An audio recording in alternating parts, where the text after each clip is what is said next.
We are ready now for the final heat, the championship, and here's the lineup. From the inside out, Miss Budweiser, Smokin' Joe's, Pico American Dream, and Harvey Motorsports. They're the front four. Two trailers, DeWalt Tools is trailer number one. Miss Eastin Hotel has the substitute driver, Mitch Evans, in the U99. Let's go down to the docks for that story. Mike, you earn your way to the final and have to give up the boat ride. I know that's tough. Yeah, it is. I got real bad lower back spasms, so I figured if I can't drive the boat hard, it'd be smarter to put someone else in. So I decided to talk to Mitch and see if he'd drive the boat in the final. So I think he earned this ride, don't you? Well, yeah, I think so. And I think, you know, he had some misfortunes last week, and this is a good opportunity for him to get in the final. Well, I'm sure that's got to be exciting for Mitch, and as we look down, we've got the green flag, and we're underway into turn number one, and look at how those boats spread out in the turn.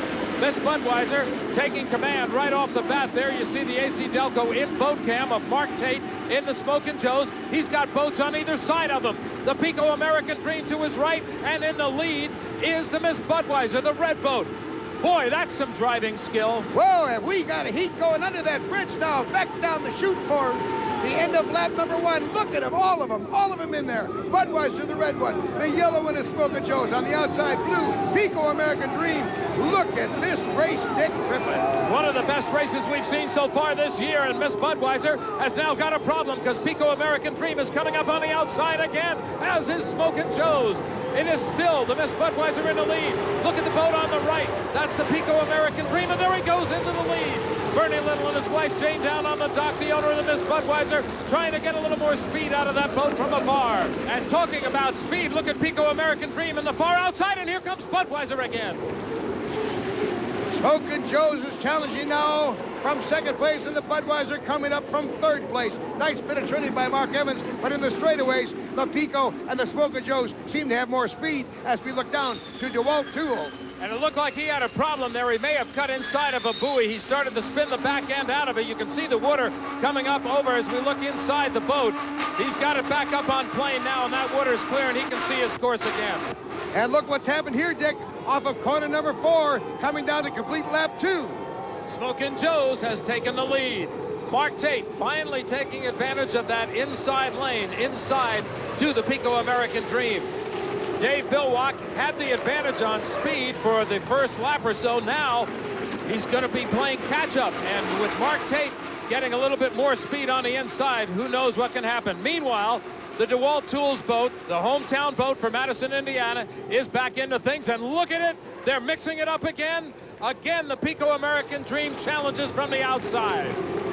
And checking the Zodiac speed, it's 150 mile an hour on lap number 2 for the Smokin' Joe's. There you see Mitch Evans' boat, the Miss RS Eastin Hotel. He is in the seat for Mike Egrid, who apparently had some lower back problems after his last race. Jim Harvey Motorsports team boat, Steve David. He's hitting some rough water out there as he comes down into the far turn on the other side of the... Whoa, he really broke some waves over there. That's where a couple of the boats have spun out earlier today, but he holds it in there. Meanwhile, some problems for Dave Villwock. We don't know what happened, but Dave Villwock all of a sudden lost some power. And that gives Mark Evans second place. Mark and the Miss Budweiser now second place to this boat, the Smokin' Joe's with Mark Tate. Wow, what a turn of events for the Pico American Dream, who's back up on plane. He's got his speed back, and now he's trying to get back into the chase. Oh, Steve Woomer, and that crowd really happy now as we look from the Labatt eye in the sky. We're coming around on lap number 4, and a good lead now for Smokin' Joe. This will be, if he maintains, will be his second victory of the year. So the Pico American Dream all of a sudden loses power. That puts the Smokin' Joe's out front all alone, unchallenged. All he has to do is, number 1, keep the boat on the water, and number 2, keep the power to it. He can't let up at all. Mark Evans and the Miss Budweiser's in second place, and he is just about 1/4 of a lap behind him.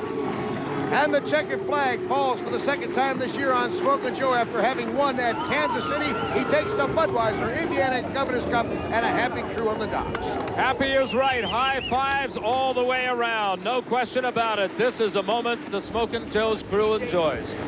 Well, one of the better boat races we've seen. I'm sure you liked it. I've never seen the first 2 laps of a final like that in my life. Boy, how exciting that was. Your Boy, I'll team tell is you. just real strong right now. Well, Smokin' Joe, I'll tell you, we're just tickled to be in a group like this, to have that kind of competition. This sport's got competition like it's never had before. Boy, we're happy to win her. A good one. A great one. We will have the finishing order, and we'll talk to the winner in just a moment. Would you like to drive a turbine?